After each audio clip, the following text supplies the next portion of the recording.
This is Optimal Health Daily, episode 407, Reflections on the U.S. News & World Report Diet Rankings and My Involvement in Them, Part 2, by Stephan Guyenet of stephanguyenet.com, and I'm Dr. Neil.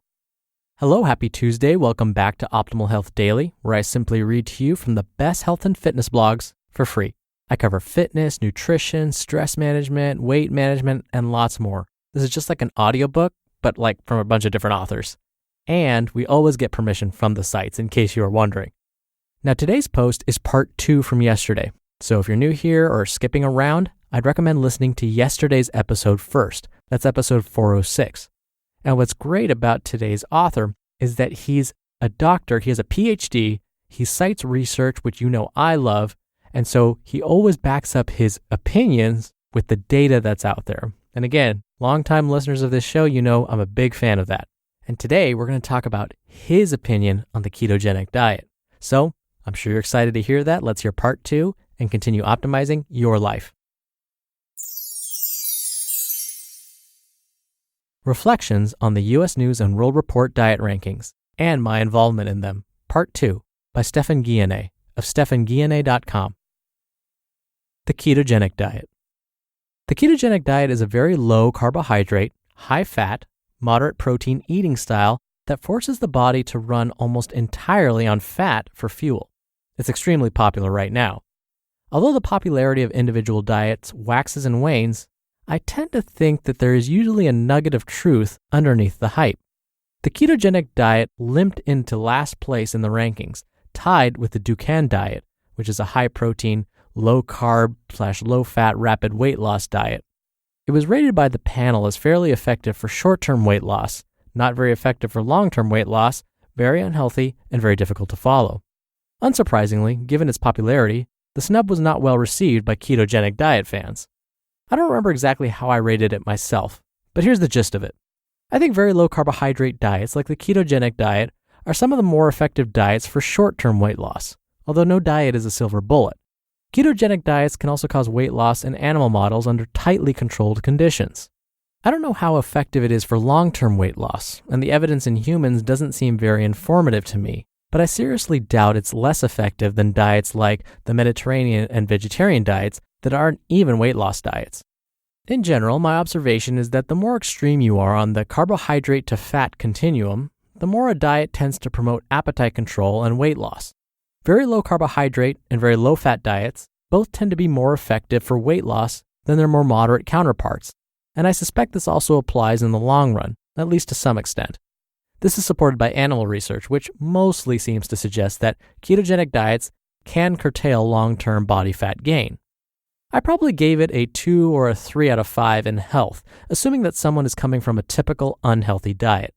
The primary reason for this mediocre score is simply that its long-term effects on human health aren't well known. I can't really say that ketogenic diets aren't healthy in the long run, but I also can't say that they are healthy, and that uncertainty makes me feel wary.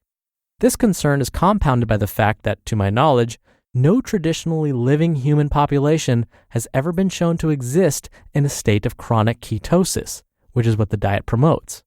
Even the Arctic Inuit, who traditionally eat a high-fat, low-carbohydrate diet, were not in chronic ketosis, and the reason is rather troubling for ketogenic dieters.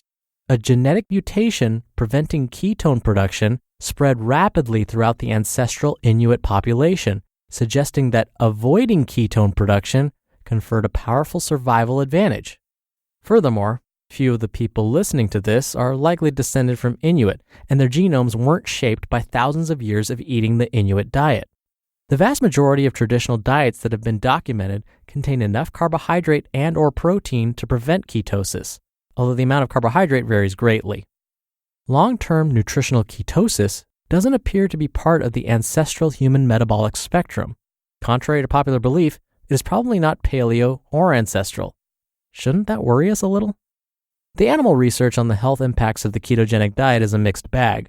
The diet usually prevents weight gain, and its effects on lifespan are either neutral or beneficial in mice, which is reassuring. However, it tends to cause fat accumulation and inflammation or injury in the liver and other tissues. Its effects on insulin sensitivity in animal models are inconsistent between studies. Rodents don't naturally develop human-like cardiovascular disease, so they can't help us understand the diet's long-term impacts on the heart and blood vessels. That said, we do have multiple randomized trials of very low carbohydrate diets, and they have generally found little evidence of harm and some evidence of benefit in people who have obesity and/or diabetes in the short to medium term.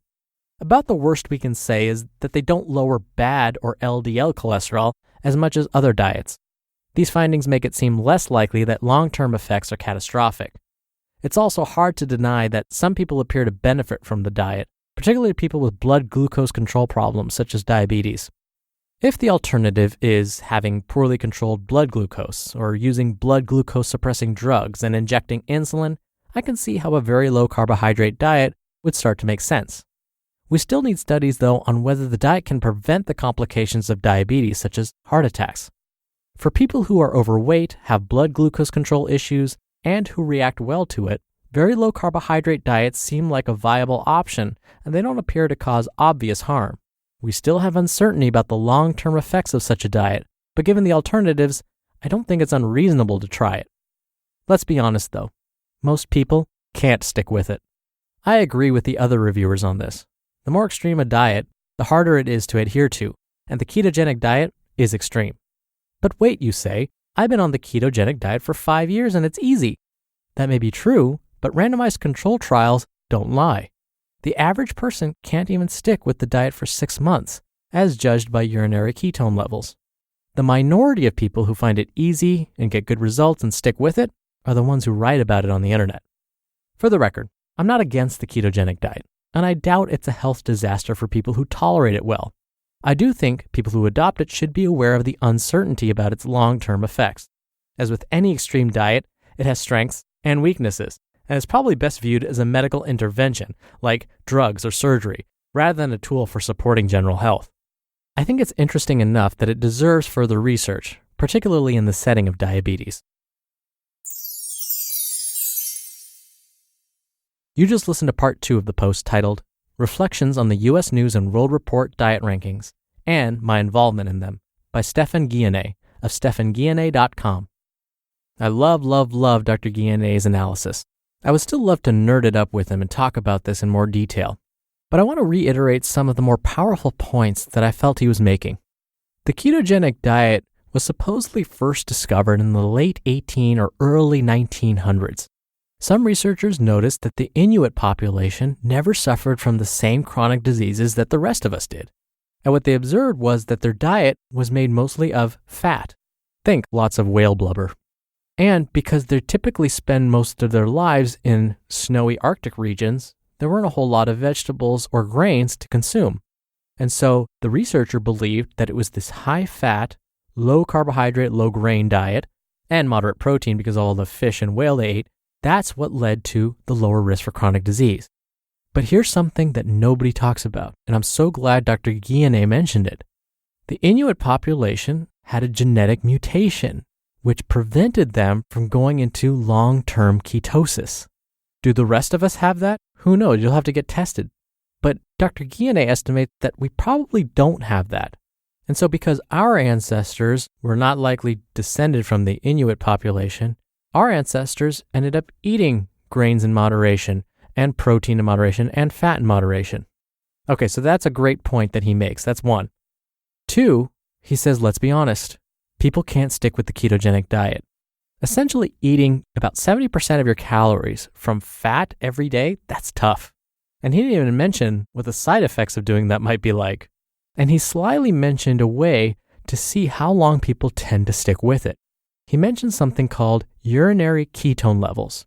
What that means is researchers will actually collect urine samples from those in a study, and then they will analyze it to see, is the person following the diet? So you can imagine those results don't lie. Think of it this way. When a person's in a study and they're asked by the researchers, hey, have you been following the diet we've assigned to you? Even though they may have not been following the diet, they'll lie to the researcher's face and they'll say, sure I have. It's been going great, doc. But in reality, they went home and had some pizza and some cake. So the researcher says, okay, that's what you tell me. let's look at your urine. Let's see what's going on there, because that doesn't lie. And when they analyzed the urine, they found, the person's been cheating on their diet. And so when researchers use that to see if people are following the diet, turns out people can't stick to the ketogenic diet for longer than 6 months. And like he said, those that are successful and talk about how great it is are the minority. It's not usually what happens.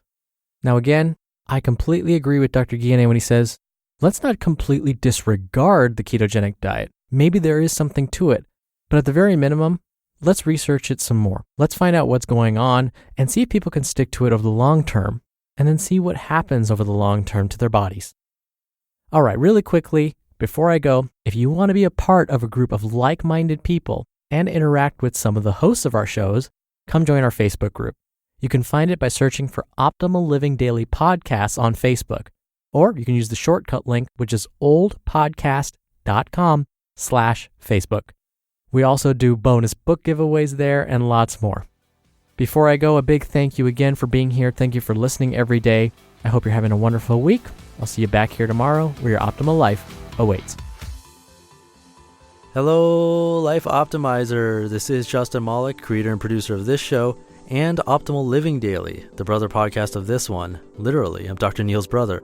If you like the format of this show, you'll love Optimal Living Daily too, where I also read to you from blogs, but cover other topics like personal development, finance, and minimalism from bloggers like Derek Sivers, The Minimalists, Zen Habits, and many more.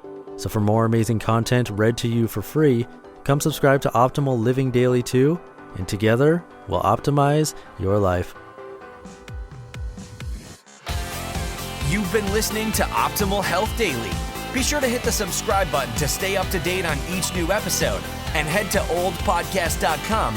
That's oldpodcast.com for a free gift, as well as more actionable tips and resources to help you maximize your potential. Thanks for joining us, and remember, your optimal life awaits.